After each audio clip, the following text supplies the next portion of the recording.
Vous savez, il faut se méfier des calques.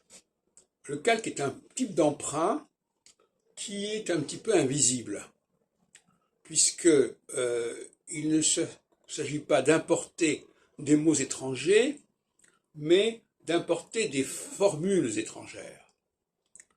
Et parfois les deux à la fois. Le cas le plus étonnant, c'est gentleman. Alors certains diront, ben voilà, c'est un... Alors, gentle, c'est un mot français, c'est gentil, et man, c'est un mot germanique, man. Mais en réalité, ça vient de gentilhomme.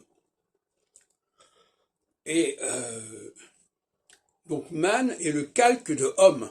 Gentleman, c'est un mélange, on emprunte un élément lexical et on traduit l'autre morceau, parce que gentleman c'est quand même un mot composé quelque part, avec un adjectif et un nom, on emprunte l'emploi par un processus de calque.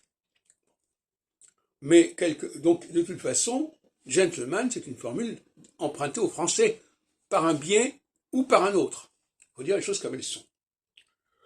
Alors, je ne sais pas combien de temps il faudra pour que l'on comprenne certaines choses de ce côté-là. Quelle est la part du calque dans les emprunts de l'anglais au français?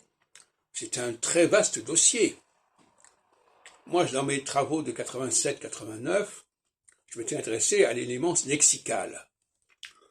Maintenant, je m'intéresse au calque et puis également à l'élément phonologique. Donc c'est tout à fait différent. Parce que ce sont des éléments qui sont beaucoup plus difficiles à appréhender. Le calque, pour des raisons qui sont évidentes, c'est que quelqu'un qui ne connaît pas d'autres langues que la sienne, il ne voit pas comment il pourrait voir que c'est un calque. Et inversement, concernant la prononciation de la langue, les gens vous diront, mais comment sait-on comment on prononçait les langues autrefois, etc. Et il est clair que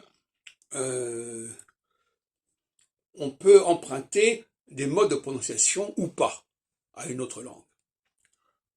Et puis je voudrais terminer sur un point qui est lié à la question du créole, dont j'entendais parler récemment sur France Culture.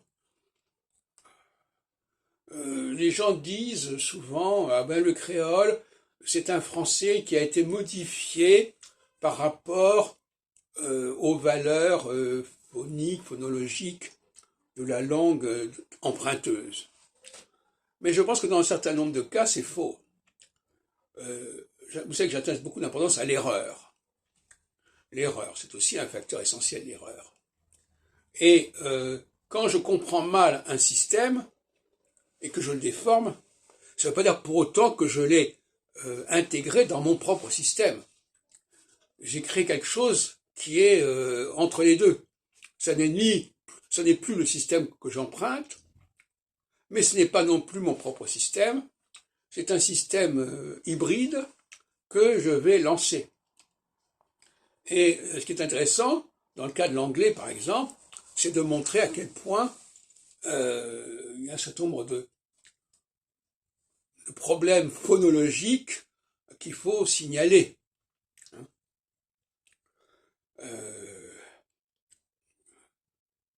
Quand l'anglais ne prononce pas, quand par exemple l'anglais ne distingue pas l'adjectif au masculin ou au féminin, ça ne vient pas du germanique. Et ça ne vient pas non plus du français. Ou plus exactement, ça vient du français, mais parce que en français, on n'entend pas certains sons. Alors c'est ça le paradoxe du français. Dans certains cas, on n'entend pas certains sons. Et donc on ne distingue pas clairement à l'oreille le masculin et le féminin. Et d'autres cas, au contraire, on crée de nouveaux sons. Par exemple, humain donne humaine. Ben, le 1 de humain ne se retrouve pas dans le humaine, c'est pas. Donc il y a un son 1 qui est masculin et non pas féminin. C'est ce que j'appelle le problème des marqueurs phonologiques ou de la morphophonologie.